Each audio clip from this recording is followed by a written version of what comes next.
تبارک و تعالی نے ہڈیوں کے اوپر گوشت بنایا. اب اس میں اللہ تبارک و تعالی کی کیا حکمت ہے یہ اللہ تبارک و تعالی کی ذات اقدس ہی جانتی ہے. لیکن ایک بات ضرور سمجھ میں آتی ہے کہ اللہ تبارک و تعالی نے ہڈیوں کو گوشت کے اندر چھپا دیا ہے. یعنی اللہ تبارک و تعالی نے نرمی کو سختی کے اندر چھپا دیا ہے. بالکل اسی طرح جس طرح اللہ تبارک و تعالی نے اپنے غضب کو اپنی رحمت کے اندر چھپا دیا ہے. حدیث قدسی آپ نے ضرور سنی ہوگی، ان رحمتی سبقت غضبی. اللہ تعالیٰ حدیث قدسی کے اندر فرماتے ہیں کہ بے شک میری رحمت میرے غصے پر غالب ہے. اشارہ اس بات کی طرف ہے کہ اللہ تبارک و تعالی خود رحیم بھی ہیں، اور اللہ تبارک و تعالی رحمت، نرم مزاجی، صلہ رحمی، نرم گفتگو، خوش اخلاقی، خوش مزاجی کو پسند فرماتے ہیں.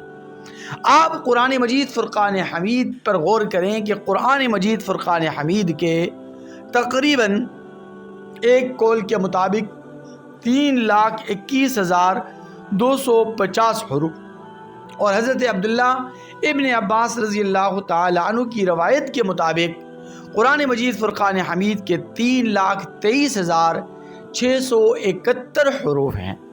لیکن قرآن مجید فرقان حمید کا جو مرکزی لفظ ہے، جو مرکزی حرف ہے، وہ ہے وَلْيَتَلَطَّفْ، جو کہ 15ویں پارے میں سورہ بنی اسرائیل، سورہ کاف کے اندر ہے، بلکہ 16ویں پارے میں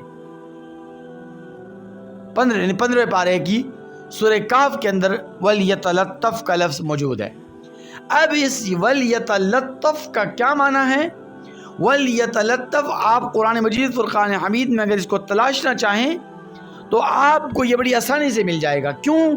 اس لیے کہ قرآن مجید فرقان حمید کا یہ وہ واحد لفظ ہے جو قرآن مجید فرقان حمید کے ہر نسخے میں، ہر نسخے کے اندر آپ کو جلی حروف سے لکھا ہوا ملے گا، وَلْيَتَلَطَّفْ. اور یہ مرکزی لفظ ہے، یعنی قرآن مجید فرقان حمید کے جتنے بھی حروف اور جتنے بھی الفاظ ہیں ان میں درمیان کا یہ لفظ ہے، اور یہ درمیانی لفظ ہے، مرکزی سینٹر کے اندر اللہ تبارک و تعالی نے اس لفظ کو بیان فرمایا ہے، جو اس بات کی طرف اشارہ ہے کہ اللہ تبارک و تعالی کو سب سے زیادہ پسندیدہ جو چیز ہے یا سب سے پسندیدہ جو عادت ہے وہ نرم مزاجی ہے اور صلہ رحمی ہے. نرم گفتگو کرنا، خوش مزاجی سے، خندہ پیشانی سے گفتگو کرنا ہے.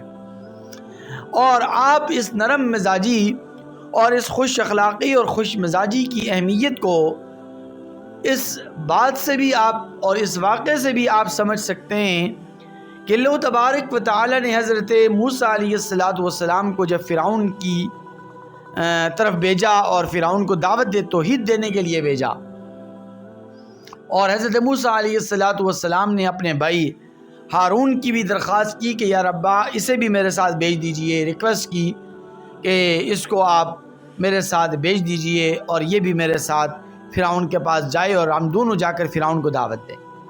تو اللہ تعالیٰ نے اجازت دے دی، لیکن دونوں کو ایک اہم ترین ہدایت اور تعلیم ارشاد فرمائی، جس کو قرآن مجید 16ویں پارے کی سورہ طٰہٰ میں بیان کرتا ہے، فَقُولَا لَهُ قَوْلًا لَيِّنًا لَعَلَّهُ يَتَذَكَّرُ أَوْ يَخْشَىٰ، کہ اے میرے پیغمبروں تم جب جا رہے ہو فرعون کے پاس تو فرعون کے پاس جا کر اس سے نرم گفتگو کرنا، نرم انداز میں گفتگو کرنا، خوش مزاجی سے گفتگو کرنا، سختی کے ساتھ گفتگو مت کرنا.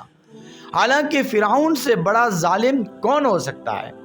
فرعون سے بڑا متکبر کون ہو سکتا ہے؟ فرعون سے بڑا نافرمان کون ہو سکتا ہے کہ جس نے انا ربکم الاعلیٰ کا دعویٰ کیا تھا کہ میں سب سے بڑا رب ہوں. تو کائنات کے سب سے بڑے نافرمان کی طرف جب اللہ کے نبی، اللہ کے پیغمبر جا رہے ہیں تو ان کو تعلیم کیا ارشاد فرمائی جا رہی ہے کہ اس سے جب بھی گفتگو کرنا تو نرم انداز میں گفتگو کرنا، کیونکہ نرم لہجے میں اور نرم انداز میں جو چیز سمجھ میں آتی ہے وہ غصے سے یا جلالی کیفیت کے در نہیں سمجھ میں آتی. اس لیے ہمیشہ نرم مزاجی کو اپنائیے، صلہ رحمی کو اپنائیے اور خوش اخلاقی کو اپنائیے، اور خوش مزاجی کو اپنائیے، اس لیے کہ اللہ تبارک و تعالیٰ کی ذات اقدس خود بھی رحمت والی ذات اقدس ہے، اور اللہ تبارک و تعالیٰ رحمت کو، صلہ رحمی کو، نرمی کو، نرم مزاجی کو پسند فرماتے ہیں۔